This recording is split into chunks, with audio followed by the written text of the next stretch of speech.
Bonjour à toutes et à tous. Quand on parle de glacier, on a souvent une image bien précise en tête. Et pourtant, derrière ce simple mot se cache toute une famille de géants de glace, tous différents, tous uniques. Aujourd'hui, on va justement explorer ensemble cette incroyable diversité. Alors, la question qu'on se pose, c'est celle-ci. Est-ce qu'on devrait parler du glacier au singulier ou des glaciers au pluriel? Vous allez voir, le singulier est vraiment loin, très loin de suffire pour décrire ces merveilles de la nature. Et pour cause, tenez-vous bien, on compte plus de 274 000 glaciers à la surface du globe. C'est un chiffre qui donne le vertige, non? Ça nous force tout de suite à penser au pluriel. Chacun de ces glaciers a sa propre histoire, son propre rôle. Allez, partons à la découverte des plus importants. On commence notre voyage avec les plus grands, les plus massifs de tous, les véritables titans de notre planète, les Inlandsis. Ce mot, Inlandsis, il vient tout droit du suédois. Inland, ça veut dire intérieur des terres, et is, eh bien, glace. C'est un nom qui décrit parfaitement l'échelle continentale de ces mastodontes. De nos jours, il n'en reste plus que deux. Le premier recouvre l'Antarctique et le second, le Groenland. D'ailleurs, l'Inlandsis antarctique est tellement lourd, tellement massif, qu'il enfonce littéralement le continent. À certains endroits, le sol rocheux se retrouve même sous le niveau de la mer. Mais ce n'est pas qu'une question de taille, c'est aussi une question d'âge. Figurez-vous que la glace de l'Antarctique est la plus vieille du monde. Certaines couches ont plus d'1 million d'années. Alors pourquoi? Tout simplement parce qu'il y neige très très peu. Au Groenland, c'est l'inverse. Il neige beaucoup plus, donc la glace se renouvelle bien plus vite, elle est bien plus jeune. Bon, après les géants de l'intérieur des terres, passons maintenant aux glaciers qui vivent au contact direct de l'océan. On parle ici des plateformes de glace, ou ice shelves en anglais. Imaginez-les comme des prolongements de l'Inlandsis qui flottent sur la mer. Et leur rôle, il est absolument crucial. En fait, elles fonctionnent comme un énorme bouchon, un contrefort, qui freine l'écoulement de toute la glace qui se trouve derrière. C'est exactement ce qu'on voit sur ce schéma. La plateforme flotte, prolonge l'Inlandsis et retient tout. Mais imaginez, si ce bouchon venait à sauter, eh bien tout le flux de glace vers la mer pourrait s'accélérer de manière dramatique. Et c'est précisément ce qui s'est passé en 2002.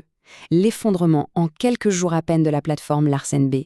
Ça a été un choc et ça a montré de façon spectaculaire à quel point ces structures sont à la fois vitales et fragiles. À côté des Inlandsis, on trouve leurs petits frères, les glaciers de calotte. Alors petits, c'est relatif, ils peuvent quand même faire des dizaines de milliers de kilomètres carrés. Leur particularité, c'est qu'ils dépendent directement de l'océan pour exister. On en trouve sur des îles et des archipels un peu partout. En Islande, bien sûr, au Svalbard, en Nouvelle-Zélande et même dans l'hémisphère sud, sur les îles Kerguelen. C'est l'océan qui leur fournit toute l'humidité dont ils ont besoin pour se maintenir.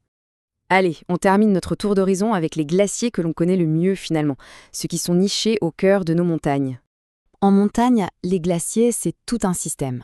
Ça commence tout en haut, avec les glaciers de cirque. Eux, ils vont nourrir les grandes langues de glace, qu'on appelle les glaciers de vallée. Et puis, il y a les plus acrobates, ceux qui s'accrochent aux parois les plus raides, les glaciers suspendus. Mais alors, comment ils font pour tenir? C'est une bonne question. Le secret, c'est qu'ils sont littéralement collés à la paroi rocheuse. Et la colle, c'est le pergélisol, ce sol qui reste gelé en permanence et qui agit comme un véritable ciment. Leur existence est donc un équilibre très précaire. Il leur faut une vase de glace très froide pour s'ancrer à la roche, ce qui leur permet de défier la gravité sur des pentes complètement folles. Mais tout ça, ça dépend entièrement des chutes de neige en altitude et surtout que tout reste bien gelé. Inlandsis, plateforme, calotte, glaciers de montagne, on a vu toute leur diversité. Mais malgré leurs différences, ils partagent tous une même et profonde vulnérabilité face au réchauffement climatique. Regardez ces chiffres, juste pour les glaciers suspendus du massif du Mont Blanc. En 1952, on était à presque 8 km² de surface. En 2019, à peine plus de 4. Ils ont perdu près de la moitié de leur superficie en un peu plus de 60 ans. C'est une illustration saisissante de la vitesse du changement. Et derrière les statistiques, il y a des histoires comme celle-ci, un glacier qui disparaît complètement. En un seul été, un été caniculaire, et il a été rayé de la carte. C'est un témoignage vraiment poignant de leur fragilité. Et ce qui accélère tout ça, c'est un cercle vicieux. Quand la glace fond, elle laisse apparaître la roche, qui est beaucoup plus sombre. La roche sombre, elle, absorbe la chaleur du soleil au lieu de la renvoyer. Du coup, la montagne se réchauffe elle-même et ça accélère encore plus la fonte. Ces paysages nous rappellent toute la beauté et la majesté qu'on risque de perdre.